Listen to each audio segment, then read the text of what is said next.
Hello, नमस्कार। Society of career technology द्वारा आयोजित इस शुभ क्लासेज में आपका पुनः स्वागत है। पिछले टर्म में हम लोग बायोलॉजिकल ट्रांसपोर्ट मैकेनिज्म और सेलुलर ट्रैफिकिंग के बारे में बात कर रहे थे। उसके बारे में हम डिफ्यूजन के बारे में बात कर चुके थे।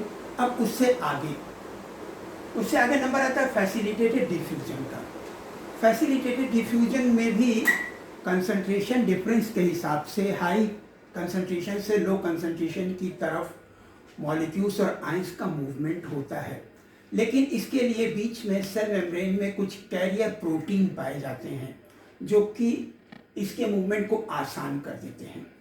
और कई बार कैरियर प्रोटीन में कुछ बाइंडिंग पॉइंट या रिसेप्टर्स पाए जाते हैं जिससे जिस मॉलिक्यूल को ट्रांसपोर्ट करना है वो आकर के बाइंड हो जाता है।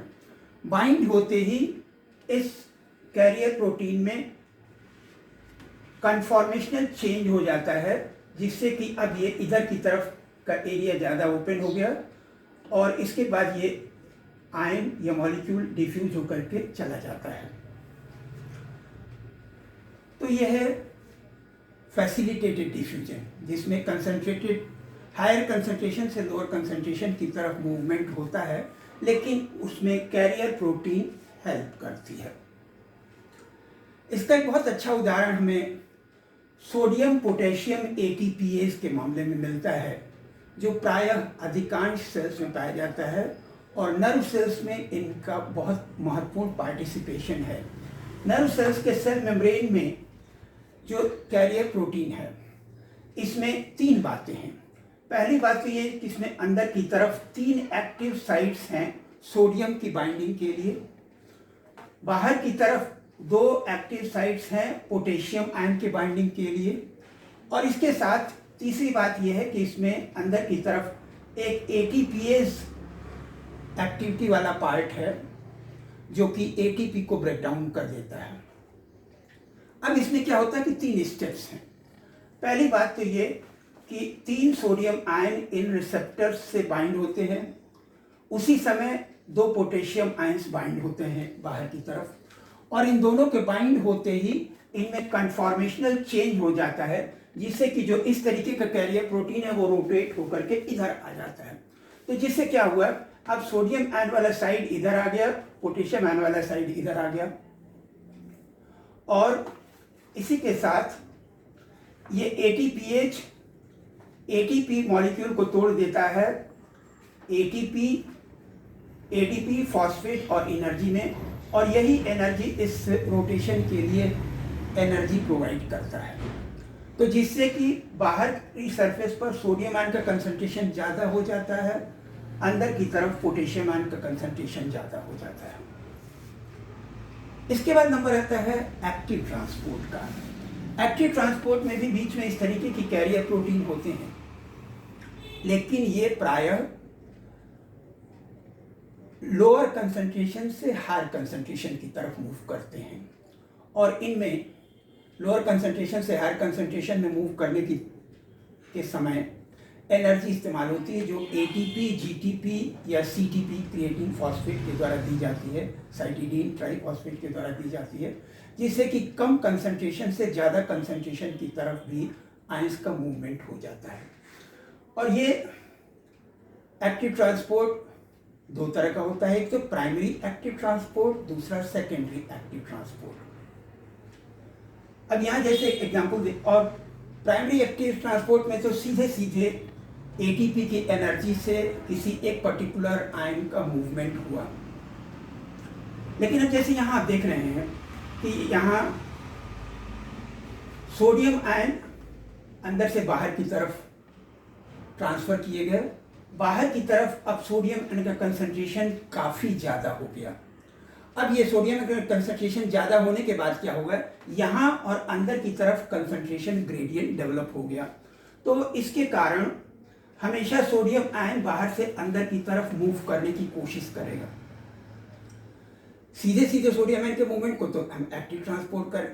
अब यहाँ इस कंसंट्रेशन ग्रेडियंट के कारण क्या होता है, जब सोडियम आयन का मूवमेंट होता है तो कभी कभी इसके साथ में कुछ और आयंस भी ट्रांसफर हो जाते हैं, तो जिसे सेकेंडरी एक्टिव ट्रांसपोर्ट कहते हैं। और ये सेकेंडरी एक्टिव ट्रांसपोर्ट भी 2 तरह के होते हैं, एक तो को ट्रांसपोर्ट, एक काउंटर ट्रांसपोर्ट।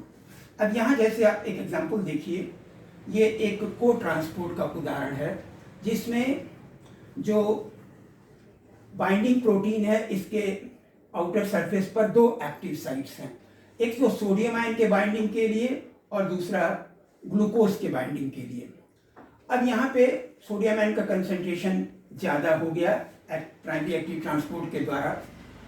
उसके बाद दोनों एक्टिव साइट पे सोडियम आयन और ग्लूकोज के बाइंड होते ही इनमें फिर कन्फॉर्मेशनल चेंज हो जाता है और ये रोटेट होकर के ऐसे आ जाता है। तो जब ऐसे आ गया तो इसमें क्या होगा कि सोडियम आयन भी ट्रांसफर हो गया और उसी सोडियम आयन के साथ ग्लूकोज भी ट्रांसफर हो गया। तो सेकेंडरी एक्टिव ट्रांसपोर्ट दो तरीके का होता है, एक तो को ट्रांसपोर्ट और एक काउंटर ट्रांसपोर्ट।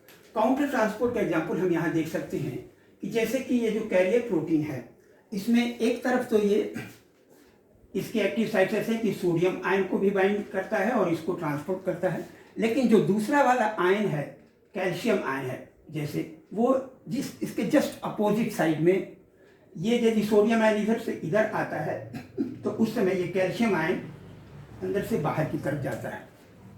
इसे आप यूँ समझिए कि कई बार पार्क में जो छोटा सा रिवॉल्विंग डोर लगा रहता है तो उसमें क्या होता है कि सपोज आप गेट के पास पहुँचे बाहर से अंदर जाने के लिए, उसी समय एक अंदर से बाहर जाने वाला आदमी भी आकर के खड़ा हो गया, तो एक ही समय आपने रिवॉल्विंग डोर को मूव किया जिसमें एक तरफ के हिस्से से आप तो बाहर से अंदर की तरफ चले आए और दूसरा आदमी अंदर से बाहर की तरफ आ गया, तो इसे काउंटर ट्रांसपोर्ट कहते हैं।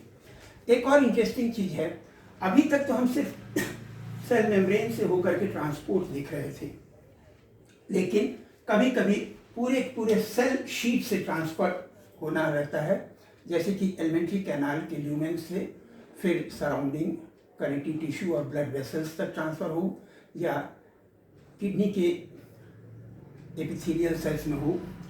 तो जैसे कि यहाँ पे सोडियम आयन का ट्रांसपोर्ट होना है, इसमें 3 स्टेप्स हो जाते हैं।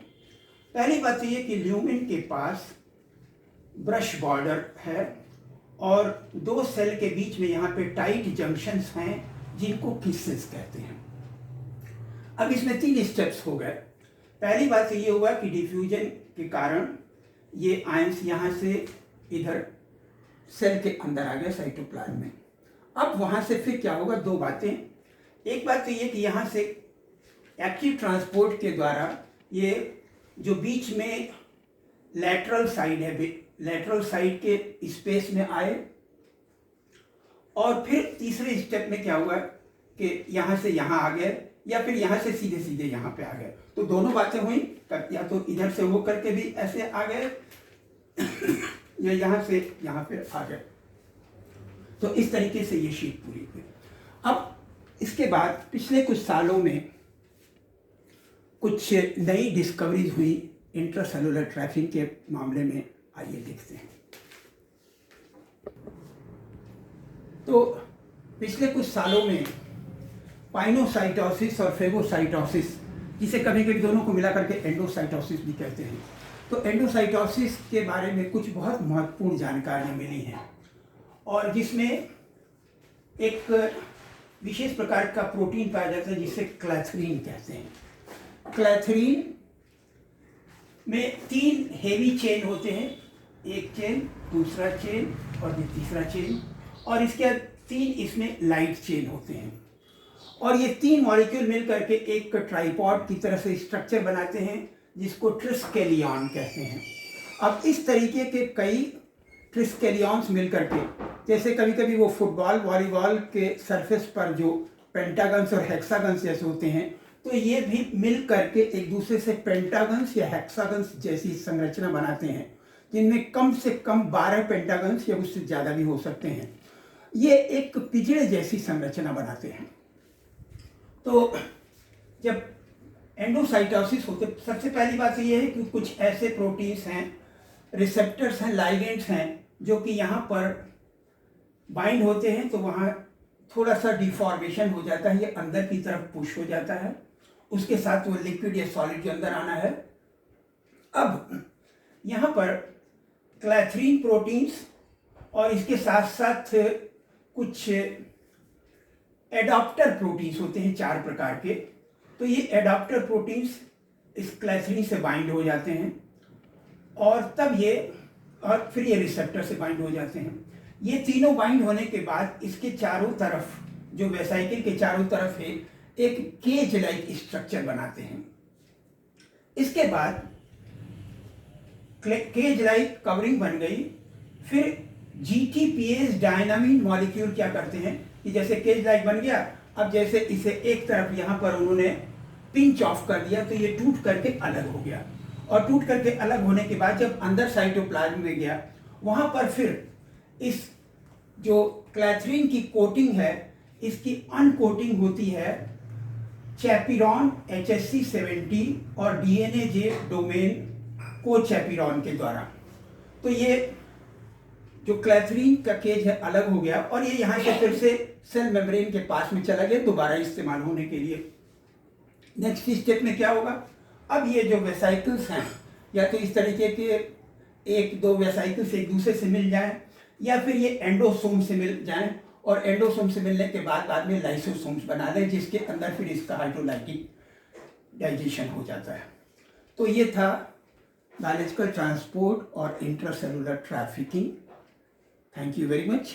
और आपको ये पसंद आए तो आप इसे लाइक करिए, सब्सक्राइब करिए, और आपको कहीं कोई क्वेरीज हो तो आप निसंकोच पूछ सकते हैं।